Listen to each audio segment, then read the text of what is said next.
is motivation? It is a process that creates a need to do something to fulfill a goal. We need to attain a goal that creates a pull or push force for you to move ahead.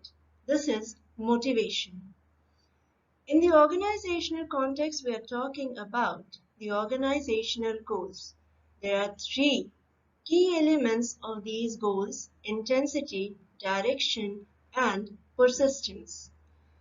Intensity is concerned with how hard a person tries, direction, in which direction the person has to move, and here it will always be for the benefit of the organization, for its survival, for its success.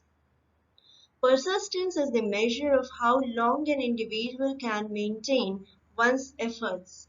We have to be persistent to attain a goal. So these were the three key elements of organizational over the work motivation.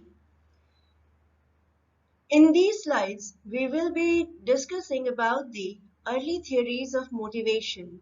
There are three theories which are included as the early theories: hierarchy of needs theory given by Maslow, theory X and theory Y, and two-factor theory. In motivation, we are acquainted with the Maslow's need theory. Within every human being, there exists a hierarchy of 5 needs. The top one is the highest one. The lower order needs include the physiological needs and the safety needs, and the higher order needs include the social needs, self-esteem needs, and self-actualization needs. The physiological needs include our hunger, thirst, shelter, sex, and other physical needs created in the body. We call it just as need. When we fulfill these goals, as explained by Maslow, then we move on to the next level, the safety needs.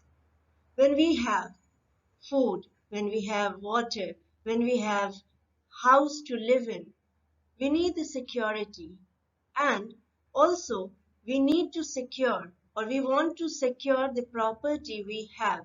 So safety includes the security and protection from physical and emotional harms, not just to me or the person, but also everything related to the person. Once secure, we move on to the social needs of affection, belongingness, acceptance, and friendship. Human beings are social beings, so they need to live in a group. They want to live in a group.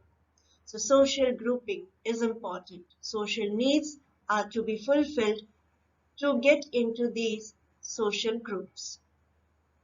The next level is of self-esteem, which includes self-respect, autonomy, achievement, status, recognition, and attention.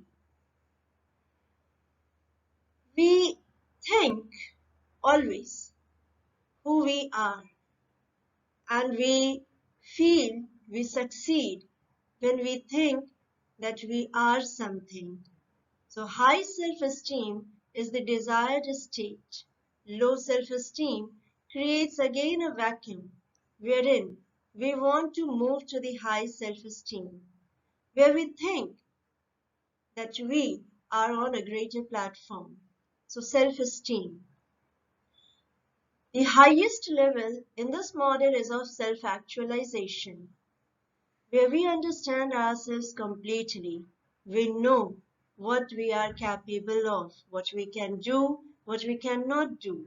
We understand ourselves, and we think of increasing our capacity. At this level, we also want to use our capabilities to the maximum. The next theory is ERG theory, given by Aljafer. There are three groups of core needs: existence, relatedness, and growth. So it is ERG. But there is no rigid hierarchy in this model or theory. An individual can have the three at one time, can attain growth first, existence second, relatedness next. So there is no hierarchy. We need to survive. We have to survive to achieve something. We need the belongingness again because we are social beings. But the growth needs are the highest. What is theory X and theory Y? There are assumptions that in theory X, the employees in the organizations do not like to work and will attempt to avoid it to the extent possible. So employees must be coerced, controlled, threatened, or punished to achieve these goals. The stick rule has to be applied to get the work done. We can find that employees will avoid their responsibilities and seek formal direction whenever possible. When the employees are a little dependent on the leaders or the followers, they become the followers in that case. They need to have the direction, to get the direction in which to move. So, in that case, they are not self motivated, they are being directed towards achieving a goal. In the theory Y, employees are self motivated to do the work. They exercise self direction.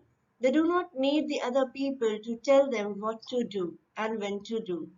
They know the work, they know their goal, and they are self directed, self motivated to achieve it. The average person can learn to accept, even seek responsibility. In this case, we are responsible. We feel responsible for our actions. The ability to make innovative decisions is widely dispersed throughout the population, and it assumes that the growth need or the self-actualization needs, self-esteem needs, the higher order needs in this case dominate the individuals. So they do not need to be directed, they need to know what is to be done and then they start working on it on their own. It has been found in researches that employees' motivation can be maximized through participative decision making, having the challenging job characteristics, good group relations among the other approaches which are used to motivate the employees, especially with the theory Y.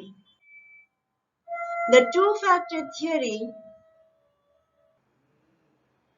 The two-factor theory is also known as the motivation hygiene theory. It was proposed by Herzberg. What do people want from their jobs? Is it the advancement, recognition, responsibility, or the achievement that needs to be acknowledged by the people as well, by oneself and by the others as well? Or is it the supervision, pay, company policies, working conditions, like some of the physical conditions in the organizations? So these were divided on two characteristics of motivation and hygiene. The advancement, recognition, responsibility, achievement were included in motivation, and the other physical related to much physical characteristics of the organization were included in the hygiene factors. The two are important, but it has been found again in researches that the motivational factors were more important for the employees. Among the employees, they think that these factors prompt them more to serve, to give more time and to do their jobs in a much better way. They are more committed to their work and the organization. These three theories were known as the early theories because these were more of coming from the theoretical point of view. Not much of research was conducted while proposing these theories. These were experience-based theories given by the researchers. Empirical support was lacking for the theories. More empirical research is required. It is done, but more from the qualitative perspective. The quantitative also needed to be conducted on these theories. These theories have the intuitive basis, and on this basis more of the new theories in motivation, work motivation came up, which we will be discussing in the next presentation. Thank you.